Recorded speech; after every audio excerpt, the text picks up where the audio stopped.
Visi saya adalah dari Jawa Tengah menuju Indonesia tangguh bencana. Kenapa saya memilih visi ini? Karena terkait dengan kondisi existing yang ada terjadi di Jawa Tengah terutama. Kita tahu bahwa Jawa Tengah adalah supermarket bencana.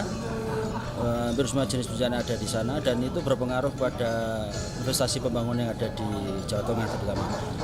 Mari kita coba ilustrasikan ketika terjadi bencana di Jawa Tengah terutama, itu kemudian menghambat atau bahkan merusak hasil-hasil pembangunan yang sudah dibangun, bahkan bisa tidak hanya setahun 2 tahun, bahkan sudah berpuluh-puluh tahun.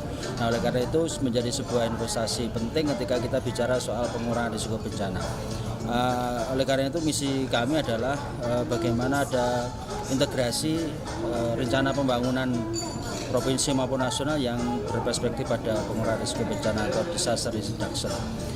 Saya bisa menjelaskan sekilas bahwa perencanaan pembangunan yang selama ini sudah dilakukan itu perlu memperhatikan aspek-aspek lingkungan, termasuk aspek-aspek kerusakan konservasi alam, termasuk juga bicara soal pengurangan risiko bencana. Yang kedua, untuk mencapai visi tersebut adalah perlu ada misi yang kedua, yaitu peningkatan platform pengurangan risiko bencana. Platform yang saya maksud adalah keterlibatan seluruh pihak. Kita tahu bahwa urusan pembangunan itu juga menjadi urusan kita bersama, urusan bencana juga menjadi urusan kita bersama, terutama di Jawa Tengah.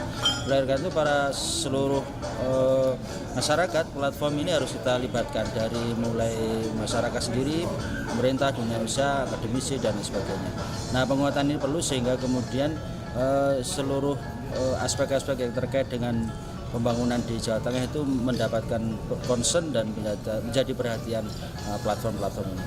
Yang ketiga tentu adalah perimbangan keuangan daerah dan pusat terkait dengan pembangunan yang sudah ada di Jawa Tengah.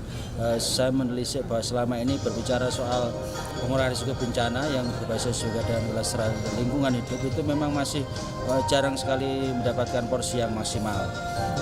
Selain program yang juga belum bisa maksimal, faktor berikutnya adalah pengelolanya juga belum maksimal. Oleh karena itu penimbangan pendanaan yang proporsional bagi pembangunan berkelanjutan di Jawa Tengah menjadi penting, dan tanpa proses keberpihakan pendanaan yang baik ini akan menjadikan semangat sulit. Saya pikir 3 hal itu yang perlu saya sampaikan selaku calon anggota DPD dari Dapil Jawa Tengah. Terima kasih. Salam Tangguh.